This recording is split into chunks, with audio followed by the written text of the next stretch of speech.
Yo, what's up, guys? Welcome back to the Divij Down podcast, episode 131. We've been cooking, Grant. Let's go. But nah, man, we're in Nashville. We just came in this morning. Me and Grant hopped off a flight. I haven't slept, full candidness, but we're gonna get through this. I'm pumped because as I've gotten closer to God over the last couple of years, there's been a few artists that have really been in my ear because I made a decision I was not going to listen to secular music anymore, especially when I'm in the gym and stuff. And it's really been Dummac, who you guys have, we've had on the pod. It was Clever. It was guys like 1K Few, Lecrae, and this guy Geo. And I was like, who is this kid? Like, the music was just, it was touching my soul, bro. And I needed to get a conversation going with them. And glory to God, we're sitting in Nashville at the Capitol Records Music Building, I think. Yes, sir. And that voice, that's Gio. What's up, man? What's up, bro? Thanks you for coming, bro. I appreciate what you said, bro. That means a lot. Nah, for real, dude. Yeah, your music is incredible, and I'm so excited to just dive into that. But I want to get to know you as a person because this is the first time we're meeting, and I like getting to know people for who they are and where they come from. So before we get into it, I got to ask you, before we get into the vulnerable stuff, what does a day in the life of Gio look like today? Today specifically? Yeah, today, tomorrow, yesterday, wake up. Nowadays. Wake up about 7:55 a.m., straight to the gym at 8 a.m. with my boys. Hit the gym for about an hour Wait, and a half. I'm so sorry. You're in the gym 5 minutes after you wake up? Like, straight to the car. Okay. Yeah. No, I just spawn in the gym. I just wake up and I'm there. Up. Hit the gym, come back, make my breakfast, 6 eggs. Let's go. We talked about that off screen. And then I either come here to Capitol or I either have my producer Logue come over to the crib, just work on music, come back, maybe shoot some videos, shoot some content, strategize about the day. One thing that actually is huge for me is while I'm in the gym, I play worship. Yeah. So how you said like Christian rap, sometimes I'll put Christian rap on if I really need that, but sometimes I'm mellow during the morning. So I want to match my mood. So I'll throw on just any type of worship, honestly. This morning I got cooked by my roommate. He was like, oh, you're one of them seed oils guys? And I was like, look, bro, I'm trying to do this for my health, my skin. You got clear skin. I don't. I need to eat healthy to have clear skin. Them seed oils going to make me flare up. I always tell him, I'm like, let's talk in 20 years. You know what I'm saying? Y'all keep doing your grape seed and your whatever soybean. For me, it's like to each their own. Like, what you could do whatever you want with your body. I'm going to take care of mine. Yeah, I get how it's like, oh, you're that health guy, but I'm not like trying to flex it. I'm just doing it for me, Right. So right, yeah, 100%. So, dude, you mentioned your mom and your grandpa. I want to hear more about like Gio's childhood because you're from Boston, right? I'm from Boston, outside of Boston. I can't claim it because the city people be on me. They're like, is that like being from like Fremont, but saying you're from like the Bay, or like being from like Oakland? I'm not too hip with okay. those places, but it's like currently Nashville is like it's Nashville. I live outside of Nashville in Franklin. Yeah. Okay. But I always say Nashville because it's like the most known spot in your state type of thing. Yeah. If you say Franklin, no one's gonna I'm know like that. 20 minutes outside of Boston where I grew up, so gotcha. I could take the T in, or I was always in for sports and stuff. Yeah. So you gotta claim your city. For sure. So yeah. What was it like growing up in Boston? I don't know, because that's all I knew. Yeah. It was, growing up in Boston is, again, I was outside the city. Yeah. So I grew up in the suburbs. So I went to a public school, about 2,000 students. My graduating class was like 400. Shoot, I don't know. Just pretty went to simple, school, to like, be honest. Simple suburban life. Yeah. I had a neighborhood, which I was blessed with. Like, yeah. I'd just be outside playing bicycles, soccer, basketball. Yeah. I didn't have a phone till I was in high school. Oh, dang. So, but that's more so just general life, not so much to do with Boston. When it came to Boston, it was just the pride of your sports teams, because I grew up in that dynasty. Yeah. You a Celtics fan? Huge Celtics. Oh, we should wrap this interview right now. Oh, what fan are you? Lakers? Come on, man. I'll see you in the finals. It's my all boy. good. I'll see you in the finals. Yeah, let them do the work. It's all good. Yes, sir. I'm just playing. Interesting. So, and what was it like? It sounds like it was a pretty mellow, like, suburban childhood. For sure. Were you, like, ever in trouble? Like, were you ever doing bad things? Were you a good kid growing up? Honestly, bro, I was a good kid. I stayed out of trouble. I have 4 older brothers, and like they had their stories and their experiences. I felt like I'm significantly younger. Like my closest brother's 11 years older than me. Wow. And so I got to learn from like their mistakes, or I think my parents really shielded me. Yeah. Yeah. 'Cause I don't know. I was the youngest one. Yeah. I was like their baby. Yeah. So church boy, did stay out of trouble, just minding my business, to be honest. Dang. Yeah. That's fire, man. I always see people like, I don't know why, like Logan and Jake Paul come to mind because they're like brothers and I guess they're like very successful. But I don't have a brother, so I always wondered like what it would feel like to have yourself, but like a little bit older, to learn from, like, see what they went through so that you don't make the same mistakes. It sounds like you had that blessing of like you had 4 of them. Yeah. So like you probably saw like him make this mistake, him make this mistake. And you're like, but I'm gonna just keep pivoting around this and staying on the path, on the right path. Yeah.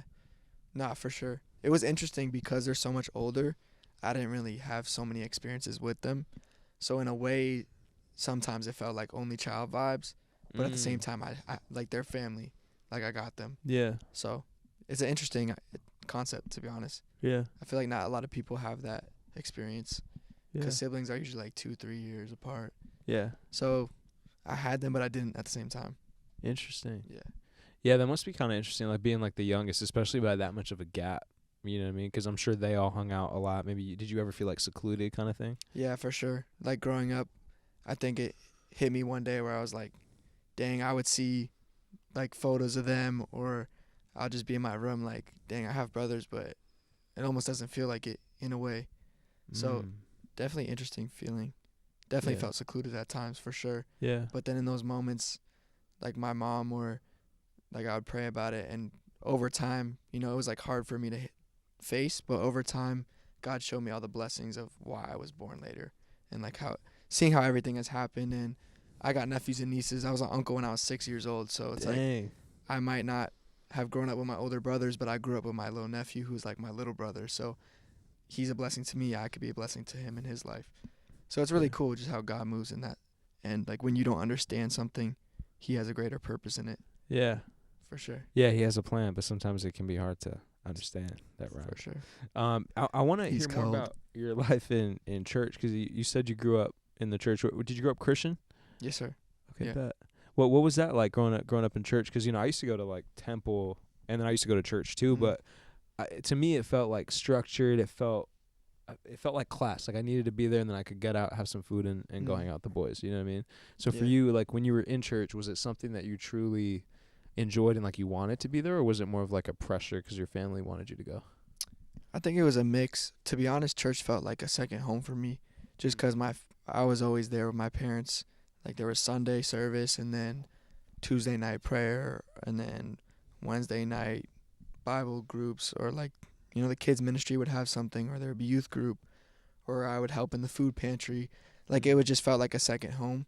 I felt like at a young age I really had this strong compassion and heart for God, and so it didn't feel like a burden at all. But there was definitely moments where growing up in the church where it's like, I gotta put my like best foot forward, or I gotta come across as like the really good kid. Not that I was a bad kid, but I felt like sometimes I was chasing that good image, just because of the church. Yeah, which I feel like is really common for think about pastors' kids. Like I wasn't a pastor's kid. I can't imagine like being a pastor's kid. Yeah. Like that right there is like pressure.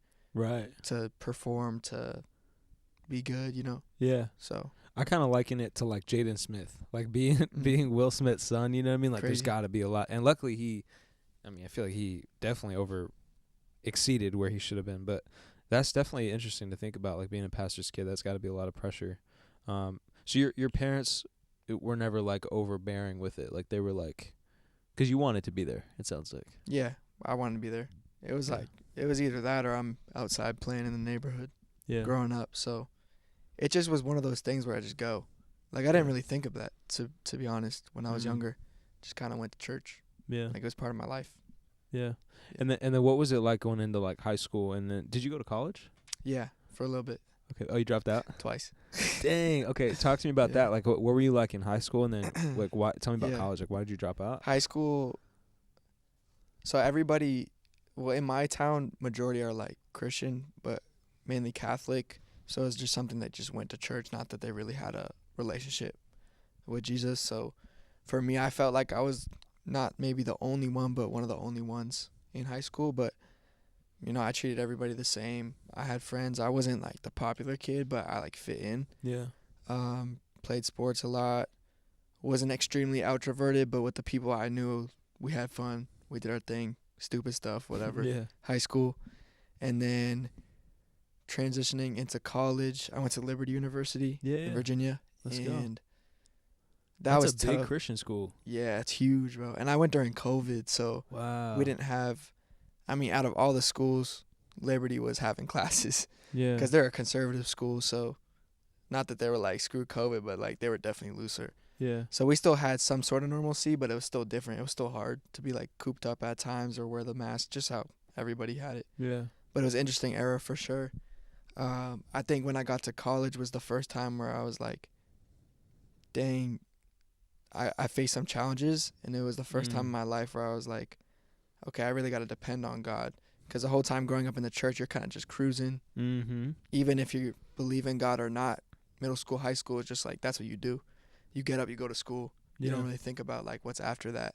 So I think college forces that idea of like, oh, dang, I'm in the real world now. I got to figure out my life. Mm-hmm. So that's what it was for me. But still, again, in a Christian community. Yeah.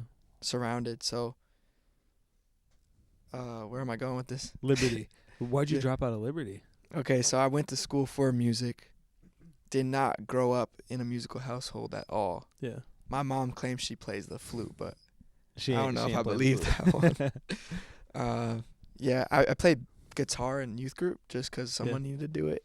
But I never made music until junior year of high school. I started getting inspiring probably beginning of high school. Inspired by Toby Mac, Andy Mineo, Lecrae, like those guys. Got into music myself, but I would just do it on my own, like in my closet. Kind of just like, I was afraid, bro. I went to a public school. I make rap. I'm white and I'm Christian. Yeah. I'm a white Christian rapper. Crazy. I'm getting flamed for sure. Next day at school. So all the way out of school. It took me a while to build it up to just be like, all right, I'm going to go and tell people I do this because I believe in it. I wasn't even that good, to be honest, but something in me was just like, you gotta do it. Yeah. So I started that up, and then God just kept opening doors like through that, and I kept getting better, and then college came up, and it was like, well, I don't want to not go to college because all my friends are going to college. I also don't want to go to college just because my friends are going to college. Yeah. And I knew, just through different series of events, I knew that music was my calling, and I had to do that. So I was like, screw it, I'm going to be a music major. Okay. That was tough, And bro. they had that at Liberty? They had that at Liberty. Interesting. My specific major was recording engineering and production. But I was in the music theory classes, the musicianship, and I didn't know none of that. Yeah. And I'm surrounded by all these, like, kids that love that. And they did in high school, they did band, they did all that. I didn't do any of that. So I just felt like an outcast. Yeah. And no diss against music people, but like that wasn't my type of people. Right. That I grew up around. A little bit nerdy. Yeah, a little bit, like in the sense of they were just so passionate about music. Yeah. And not that I wasn't passionate, but they're like different level passionate. Yeah. So it was just like I felt like I went out, it was difficult, and that's why I dropped out. Damn. Okay. I was like, I can't do this anymore. Yeah. But I didn't want to quit just because it was hard. So it was a season of trying to figure out, is this a not healthy environment for me, or am I quitting because it's just difficult? Because I hated quitting stuff. Like, I never liked quitting stuff. And so that was hard for me. But I came to the point where I felt like somewhat at peace with it. Like, you know what, this is not good for me. I got to change my environment. So I took a gap year. Right. But on file. But in my mind, I'm like, nah, I'm not coming back. I'm dropping out. Yeah. So it was actually, too, I had an opportunity to go on this little tour thing at the same time. So I was like, you know what? That gave me fuel to just drop out. And then dropped out. Tour got canceled. Oh, no. So now I'm back home. And I'm like, dang. Back in the closet. Back, for real. Back in my room. My dad's an electrician. Has his own company. So I started, like, working with him. Yeah. And now I'm in attics at, like, early in the morning. And I was never a morning person, especially when COVID hit. I'd be on that Fortnite with my boys till like 4 a.m. Yeah. So sleep schedule's off. But now I got to wake up early and work with my dad. And I just remember my brother also works with my dad. And they just be like, yo, you're zoning out. And the whole time I just be thinking about music or like, you know, how I'm going to get it to where I want to get it. And it was just a rough season because I just knew or at least in my opinion, I felt like I shouldn't be in that spot. Like I should be touring. I should be growing in my music because I felt like I wasn't growing that much. Yeah. It was just an interesting place to be. Yeah. Dang, dude, that's such an interesting story. I got so many questions. Yeah. So taking back to Liberty, when you told your parents like, yo, I'm out, like how did they react to that? Were they pissed? I have like honestly such God-fearing parents. So they prayed for me the whole time I was there. They understood that. They trusted me in my word that I knew that this was my calling. Like, I was set on it, and they could tell by my actions because I went to school for music. Like, they never saw that coming. Yeah. Like, especially my dad. He was like, nobody's musical. Like, what the heck? Definitely a God thing. So when they heard that I was struggling and I wanted to just drop out, they thought it was honestly, like, of course they want me to get a degree and be educated, but ultimately they knew that they had to trust God in that too. And if that's what it was, they were supportive of it. Like they allowed me to go back home and move back in and just try to figure it out. So blessed to have my parents for sure. 100%. Yeah. It's a blessing to have parents like that who are just so supportive and God-fearing especially, man. That's an even bigger blessing. My question is, once you decide, you know, I'm out, and you know you were cooking up in the closet at college, and you had never rapped before, you'd never written before, like this was just like something in your heart that felt like, yo, music is something I need to do, but you'd never done it before. I had tried to in high school I started putting out some songs under a different name. I'm not trying to leak that one because they're still on Spotify. I didn't take them down yet. You can't say?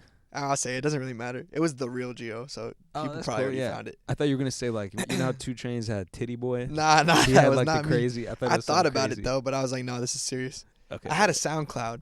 I forget what I named it. It was me and my boy. Yeah. But we were just fooling around. But no, I was trying to take it seriously in high school. Like junior and senior year, I quit my sports. I stopped track. I stopped soccer, and I just I'm giving everything to the music thing. So I had a couple songs out, but nowhere near like a level where people would bump it daily type of thing. I had some people that were, but I was just learning. I never mixed a song before. I taught myself how to do that. It wasn't good. Yeah. Like now I don't mix my stuff because I know that's not my role. Were you on like GarageBand? I was on. Like, I was on Logic, so I got Logic off of my boy because I didn't want to pay for it. Yeah. High school days, you know, you don't got the money for that. No, too expensive. Yeah. So I started on that, and then I couldn't produce. Like I could, but it wasn't good. So I would get the YouTube beats in high school. So high school was just pure YouTube beats and trying to figure out my sound. And then when I got to college, it was like I'm doing music courses, but then after class, my roommates are trying to sleep. I got the curtain over. I got my mic set up, and I'm trying to record either like 16 bar challenges or I'm trying to make my own music. And that's where the conflict hit. Was I was so pressed by all this homework with like this music theory that it got my head into this space where I just started hating music, which I didn't like at all because music became an outlet for me. But now it's like I was mad to even work on my own stuff. It was just a lot. Yeah. It was like a weird place to be, but it kind of like took up brain space for you that you could have been dedicating towards the creative stuff, which is what your heart wanted you to do, but you felt like you had this obligation that you needed to work on because that would theoretically like help your career. But it's cool that you took the initiative to just be like, you know what, I'm gonna pause this because I know what I'm doing. Like you had faith in what you were supposed to do, which is beautiful. And so I'm curious, like when you initially started rapping, was it like secular? Were you talking about like girls? Like what was the? I was making Christian rap from the beginning. From the get-go. Yeah, from the get-go. Dang. That's why for the longest time I didn't show nobody it. Because, I mean, I named myself The Real Geo. I should have known I would have got roasted just based off that. It's not like, that bad. It's not bad, but I would walk into class and be like, look who it is. It's The Real Geo. Like, The Real Geo. Like, not the fake one. Bro, so my last name is Vaswani. They used to call me Vasweenie. So, like, Sweet. Yours ain't that bad. Like, you know what I'm saying? I have it. See, but I did it to myself. It's not like you could have chose your last name. That's true. It was just a sign. So to I had me. free will, and I took the consequence of that. But Facts. it's not like it was crazy bad. It's just, people like to clown. So Yeah. you give them any type of layup, bro, they're taking it. They're dunking it. But yeah, facts. But still, I wasn't like the weird, like a weird kid. Not anything against weird kids, but Yeah. you know, I fit in a way. So it's like when they said that, it was out of just jokes. It wasn't trying to like actually hurt me. So I didn't take it seriously or anything like that. But yeah. So what initially when you started cooking up like in the closet and you were rapping about God, like were you pulling from scripture? Like what was the initial like creative? Where did the creative stem from? I guess. I'm trying to think back to my original songs. I did a lot of 16 bar things. There's this one guy, his name's Marlon Craft. He's a rapper. He's not Christian, but he had this like 16 bar a day challenge where he just encouraged you to, in order to get better as a writer, you just had to do it every day. So I would have this journal and I would do 16 bars every day, just trying to get better at my craft. Yeah. And I felt like what I wrote about was just what was on my mind. Like in high school, I was never in a relationship. So because I was so focused on, I'm very goal oriented. So if I have a goal, I'm giving it everything I got. So when music came along, it was like I said, quit sports. No need for a girl because like that takes time. Like I'm gonna put it into the music. So I couldn't write about girls because I didn't have that experience and I didn't want to lie in my music. So what was on my mind was maybe what I heard like in church that week or just it wasn't too specific like off of verses, but what I wrote about was biblical. Like it was just like honoring God or I don't know, I'm trying to think back to the old songs. Yeah. It was just like a vibe, but it wasn't too like in your face Christian. You know what I mean? Yeah. I want to talk about that because that's interesting, to me, because I'm a Christian artist too, and I started rapping about God like maybe like a year and a half ago. But all my songs, at least so far, I feel like have been like they verbally say God or Jesus or like it's very in your face. And then I listen to other guys like you and Dummac and Miles Minnick, and it's more of like a story and like a painting with God kind of like as the foundation of it, but it's not like too in your face. It's like when Future will talk about Percocets or like whatever, like he'll use the word Percocets or like whatever, but right. So, but he's not like he's like painting a picture. We'll take this part out. I don't know why I brought up Percocets. Terrible analogy. Yeah, we'll take it out. And we back. So yeah, like I guess creatively for you, like, did you ever find it challenging to talk about God without maybe like being too in the audience's face? Because I feel like there's sometimes it can get a little cringy if it's like too much. You know what I mean? Yeah. It just depends on your goal. For me, I would get in my head about that a lot. I'd be like, dang. For me, it was trying to find my audience. Like, okay, am I making music for the church or am I making music for outside the church? And I think ultimately for me, I came to the conclusion where I'm just going to write about what's on my mind and what God's doing in my life. And sometimes life looks not all sunshine and rainbows. I think that's the biggest thing I talk about in my music is just being vulnerable, and life puts you through ups and downs. So why not write about all of it? I feel like Christian rap, there's people that write about just all the good and like scripture, which is amazing. Like, people need that. I'd say specifically in the church more so if you're not in the church, because you would hear that and you'd be like, shut that off. Yeah. So my type of music is just, it's everything. It's just like circumstantial. It's topic based, but it's not Jesus, Jesus, Jesus every single time.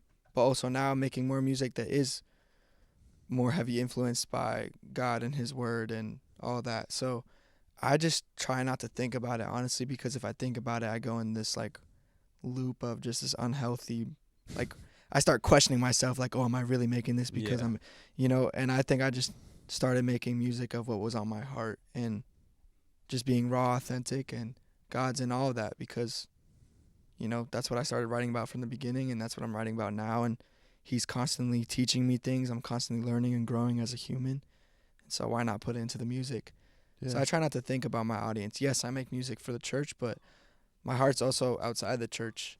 Yeah. Like even high school, I wouldn't not hang out with someone because they weren't a Christian. Yeah. So if anything, the people that need it the most is the people that aren't in the church. And I feel like that's what Christian rap or Christian pop can do, is you find the sound that majority of people like in your generation, and you take inspiration from it. You don't completely mimic it, but you make it your own, and you make it your life, and you make it God-centered, and that's all you can really ask for as an artist. Just be you. Yeah.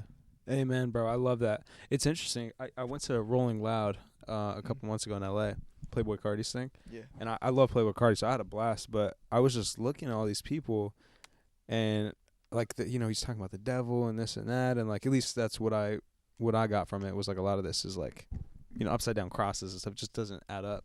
But I was like, what if we had this same sound, but like it was about Jesus, it was about God, and we just had like 50,000 people like on the same energy, but the topics are different, the subject is different. And I feel like there's that void in this Christian market that hasn't been filled yet. And I don't know who's gonna do it or when it's gonna happen, but I feel it coming. Like I feel like God is about to do some crazy things in the music industry. And I feel like people like you and Dummac and all these people like 1K Few, you guys are at the forefront. Like there's like a big opportunity to really help the masses, bro. Yeah, it's super cool. Like I'll get comments that are all over. Some comments will be like, dang, didn't even know this was Christian. Or I'll get comments where like, I'm not a believer, but this is sick. Like I added it to my playlist. Those are my favorite comments, where they acknowledge what I'm talking about. They might not have the same opinion, but because it's good music, they listen to it. And then who knows, over time God uses that, because whether you know it or not, what you listen to, it translates into your life. Not fully, like not to an extreme, but I do believe that, just same with community. Like what's around you shapes who you are. Same thing goes with music, I feel like, too. It's a powerful thing. No, it's so real. It's like when I listen to like Jay Shetty, like the podcast, like I feel like a much more effective human being versus when I listen to like Screamo or something. You know what I mean? It's like you're definitely what you listen to. Yeah, definitely. So I agree with that. Yeah. The space is growing, bro. It's exciting. It's exciting to see all the new artists, all the new sounds. Like I feel like we're at a place in Christian music where if you're a fan of a secular artist and you're trying to transition out of secular music, there's probably one or two artists that have that sound that you could find. They might be underground, like you might need some help trying to find them, but they're definitely there. Like it's getting to that point, which is super sick. Like super dope. But it's a great time for artists like us, for sure. So question, when was in this music journey of yours, like when was the moment, or was there a moment when you were like, yo, like I could actually do this for like my career? Like did you have that like breaking point moment? I think it was, so I had dropped out. I actually went back to Liberty, and I went because I felt like being home, I didn't have anybody, and I did miss that community aspect, and my parents wanted me to go back, and I was like, I don't really want to go back, but I was like, you know what, might as well give it a shot. Went back for marketing, so not music. So that kind of freed my mind from music, whereas like I could go to class, but then I can also go do music. Like they weren't intertwined. And so when that happened, when I kind of took a step back and just took the pressure off myself of trying to do it full time, that's when I felt like it transitioned into that mode where like, hold on, maybe I couldn't do it full time. I had a couple moments where I released some songs and they started, like one big testimony is my song Burn For You. I had made it and I didn't want to release it for the longest time, and then Good Friday was coming up and I knew how impactful the song was, and I was like, I gotta drop it on Good Friday, and my manager was like, nah, that's in 3 days, like, because if you make music for people that don't make music, you gotta upload your songs preferably like at least 2 weeks before, just to get it into all the systems and whatnot. So I did that. I was like, nope, it's gotta be Good Friday. Uploaded it Tuesday, dropped that Thursday midnight, and it got on New Music Friday Christian, like the Spotify playlist. Yeah. And bro, I was in my room and I was just crying, bro, because that just, first of all, it's hard to get on there as an independent artist, especially at that time, I felt like.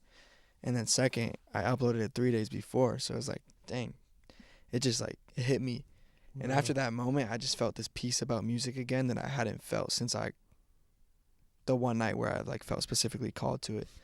So it was like a cool first full circle moment, and things weren't going crazy, but they were picking up. And I just remember being like, dang, okay, this might actually be able to go somewhere. And after that, I just like kept that was like the fuel to the fire. Yeah. And then started, I think it was when I dropped Mess It Up, and it started to blow up, and we started getting inquiries for different things, started traveling a bit more, and I was like, okay, I think I need to drop out of college again.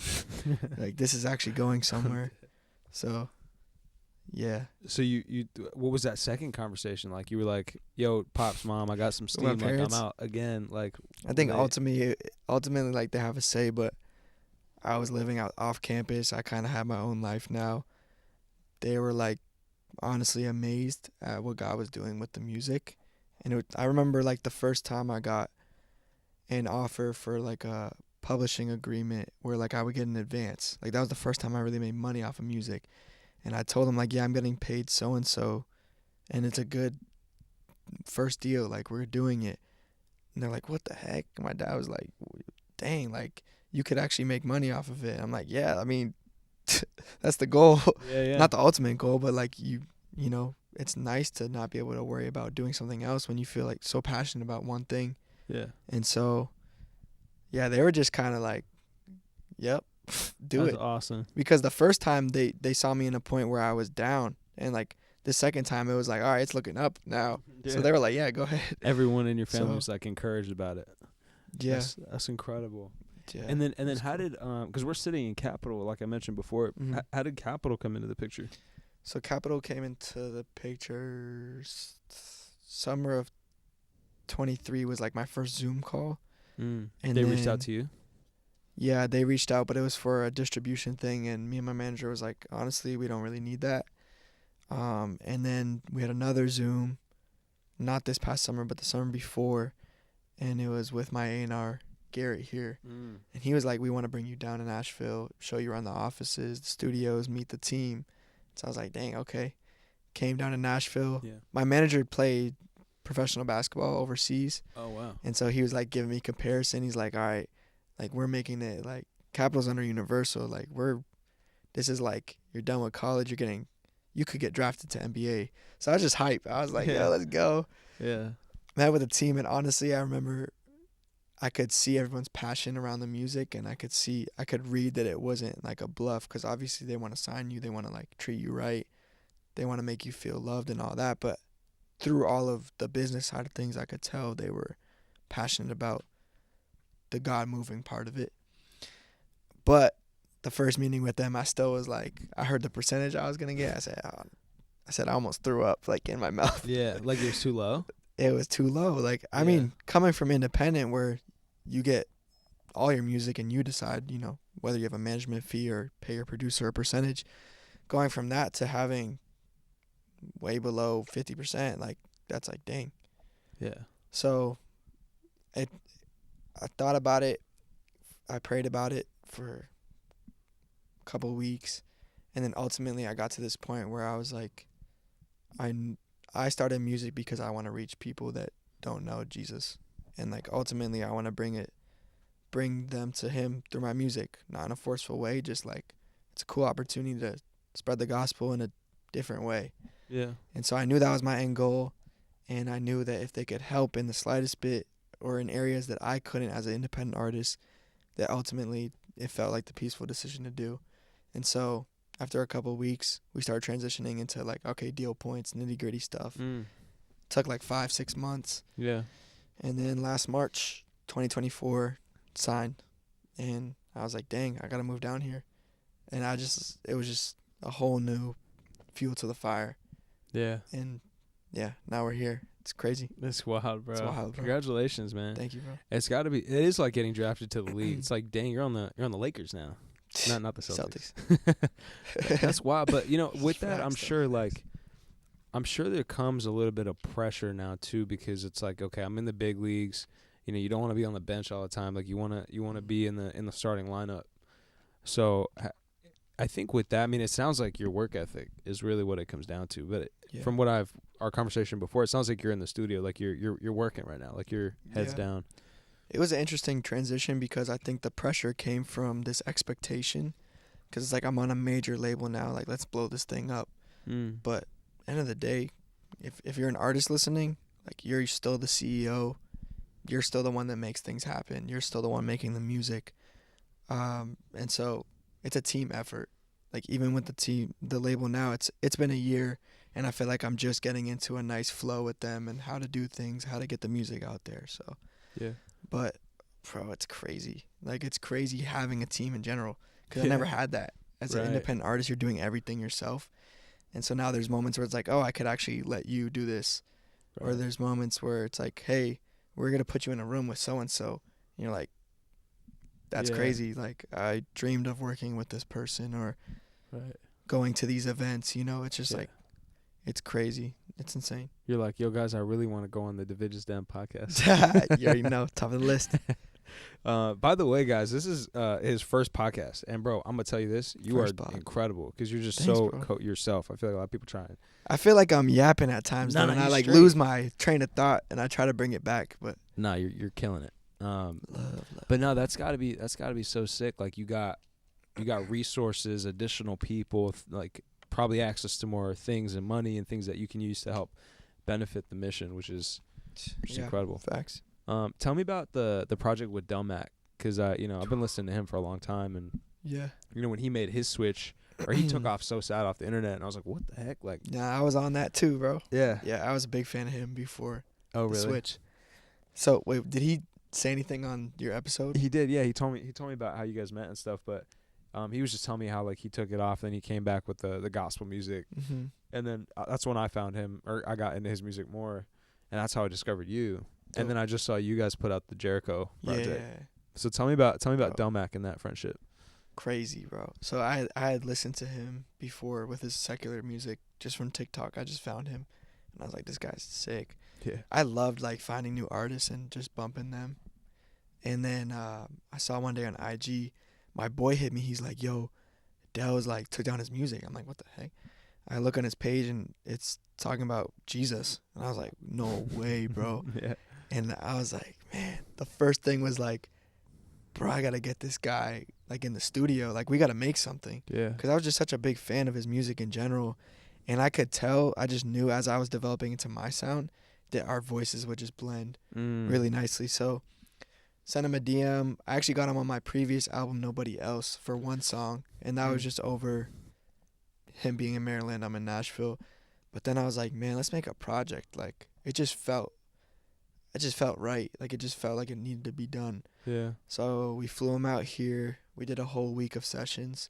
Dang. Our very first session was like everything clicked between me, Logue, and Dell. Logue is my main producer. Bro, like it was Holy Spirit driven, bro. Like we didn't have to fight to make the songs good. Like they just were good. Out. Yeah. It just, the first song we made was the first song, Receipt. Where it was like, we're kind of like sliding. Yeah. And it was just like, oh, dang. And then after that, it was just Oxygen. And I was like, I didn't even like the loop for Oxygen at first, but that was like, no, I got a vision. I was like, I trust you. Did it. And then Logue started moving stuff around. And it's just like, nah, this is the craziest song I've ever made. Yeah. So it was just super smooth. Everything was so peaceful, so smooth. Dell and I just got close. We shared some stories that first week where like, I don't want to go into too much detail, but he just had a dream, bro. And like, seeing how it's all coming to fruition. And I think when we were making the music, we knew how impactful it was going to be. And now we're in a spot where like Jericho Walls is going crazy right now. I've never had a song stream like that before, like ever. Yeah.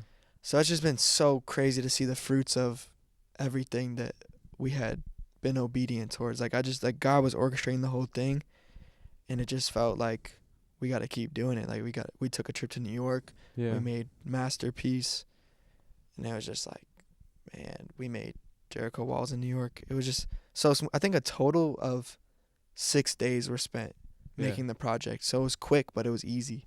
Yeah. And it was still quality. Like, I mean, I feel it was quality. I think it's translating well. So yeah, bro, crazy. Like it feels like surreal to me still. Just the whole story of it. And Dell's heart is like super fire, bro. Oh man, for real. What got me was like, man, this man had all the connections. This man had the streaming numbers, and for him to delete it, that in itself just showed me his heart, and it showed me the work that God was doing in him, and to see how he came back with even, like, in my opinion, more fire music than what he was making before. I was like, man, he's one of those artists where I could tell, like, the spirits in his music. Yeah. Him and Hovey are like the top two, in my opinion, where I just feel God's presence is in it, and that really inspired me for sure to make music more like that. Yeah. But amen, crazy, bro. Yeah, Dummac, he's crazy. We got to meet with him, and he played us Jericho Walls and like a Masterpiece and Receipt in the car in his Benzo. And Grant, you were there, right? We were just like, dang. And he was so like nonchalant, quiet. He was just like, yeah. That was nonchalant. Like, bro, this is he's a nonchalant boss, bro. Yeah. I feel like he just is so diligent, bro. And like you said, like he doesn't yap. Like he just does it through the work. You know what I mean? My boy be spitting like off the mic, like he just be saying stuff, and I'm like, yo, you're an intellectual. Yeah. He had like, we'll be in a chat trying to. We were trying to finalize the Jericho Walls mix, and we were on like the 5th or 6th one, and he said something. I'm gonna misquote it, but something along the lines like, "If greatness is achievable, like let's work for it." I don't know, something profound. I said, "Dang, bro." My A&R was like, "You talk like a movie character." He looks like diligent, a movie character, bro. That's a good word. Nah, he's so fire, bro. Yeah. We definitely want to keep making stuff too in the future. I'm not gonna speak too much, but yeah, part 2. It'll be a surprise. That'd be crazy. Yeah, that'd be crazy. For sure. Dang. So what are you excited for next, bro? Like, you just put this project out. I feel like whenever I release music and it goes out there, I'm excited, and then I'm like, okay, I got to get back into work mode and like start creating again. So is that kind of where you're at? Like, are you working on your next projects right now, or what do you have coming up? I'm grinding, my brother. Let's go. I'm dropping every 3 weeks, which is crazy, especially for a label.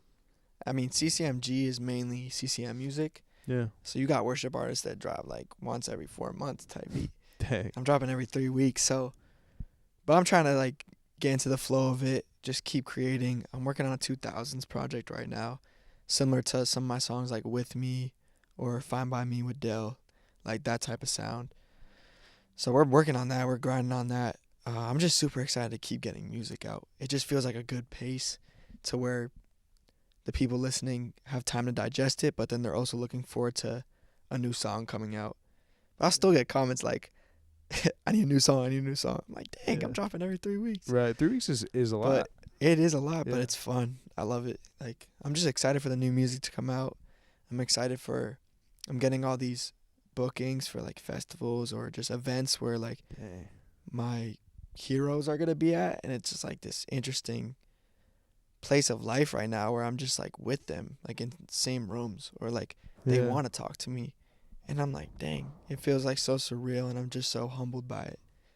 But it's just, honestly, this past year has been so rapid fire that I've needed to take moments to really just process it. And I'm still doing that, like even talking about it right now.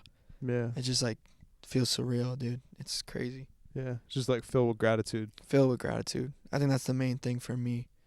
I always want to keep my heart in a place of just gratitude. Never want to feel like I'm this big dog or like, at the end of the day, I still feel like a normal person. Like, it's kind of hard for me to conceptualize I'm like this person like in someone's life that's like not the forefront, but obviously not the forefront because God's the forefront, but like they look up to me. Yeah. Which is crazy because like I'm 22, bro. Like yeah. Oh, you are? Yeah, it's weird to think that, but then I also think of the moments where like I was in middle school and I'm listening to Andy Mineo and how much he inspired me. And to think that someone thinks about that, the way that I looked at Andy Mineo is how some middle schooler looks at me is just, that's honored, bro. Like I feel so honored. Yeah. Like that humbles me a lot to just, there's eyes on me. So not that it's pressure, but there's responsibility with that. So just trying to keep the right heart. Yeah. Behind all that, but amen. It's wild, bro. It's wild. Well, hey, it sounds like you have a very good head on your shoulders, and I feel like a lot of when people get success, the thing that I think as men we struggle with is the ego. Mm-hmm. Because you start making money and da. For sure. But it sounds like God has got you kind of like locked down and got me, bro. Humbled, yeah. like it's happened quick, but at the same time I feel like it hasn't, because I felt like I took time through the whole process to make sure my heart was like that. And I had moments where God corrected me and sat me down and got me prepped for what was to come. Yeah. But then at the same time, it did happen fast. So it's like, I'm learning, bro. I'm growing. Yeah. Every day. Let's go, bro. Yeah. Well, hey, man, I'm pumped to see where Gio goes. I have no doubt in my mind that this is just like the beginning for you, and I'm very truly excited to like just be able to watch your journey. You know what I mean? Thank you, bro. Yeah. And God willing, we'll see you on some crazy Coachella like type stages pretty soon. You know what? I think it's gonna happen, bro. Yeah. That's one of the things I had. Like, I rarely like get dreams, but I had a clear vision, like back 3 years ago, where it was like me and some other artists were just at Coachella, and it was like for God, and to see that happen this past year was like, it's happening, bro. It's happening. Yeah. I have no doubt about it that it's gonna happen. I'm believing in that for sure. It definitely will. So it's crazy, bro. I appreciate you having me on. Yeah, bro. Thank you for coming. Let me share my heart. It's kind of cool because I feel like I just be making music. Yeah. I don't really share my heart that much because I don't know. You're good at asking questions. Thank you, bro. And like tracking along. I appreciate it. It's just about listening. I think it's good to like actually listen. But actually, the thing is, I've sat across on this couch from people where like I told you, I got them on because they had clout. Mm-hmm. But with you, I actually care about, like, actually, like, I'm invested in your story. So it's a blessing for me to be able to sit here and to like llisten to it. That means a lot. Appreciate it. Thank you. But yo, last question. If there's kids out there that, you know, they're looking at you as this, 22-year-old, you're signed to Capital, like you're doing all these amazing things, and you're not only doing amazing things, but you're honoring God through that journey. And of course, they probably look up to you to some degree. So what advice would you give them? Like what's something that they can do in their life to kind of maybe get on the right path or follow God in that right direction? A lot of things that you think matter don't. I think especially in middle school, high school, there's always that pressure to fit in or be like everybody around you. But man, like once you get out of high school, you realize that you don't even talk to 99% of the people that you were in high school with. So for any like younger people listening, just the only thing that really matters in those early stages is growing a relationship with God and letting him mold you, because those are the years where you're learning and you're growing so much. And to be in a place where your main focus is God and like just putting him at the forefront of your life early will just save you from so much trouble later on. So I think that's the biggest thing I would say is just stop caring what others think. Like, it's way easier said than done for sure, but it's life-changing.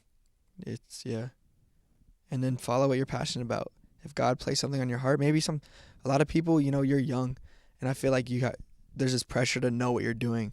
Like as a kid, you're just, or like once you start to get into that high school age range, family members are like, oh, what are you going to do in college? Or like people are always asking, what do you want to do? What do you want to do?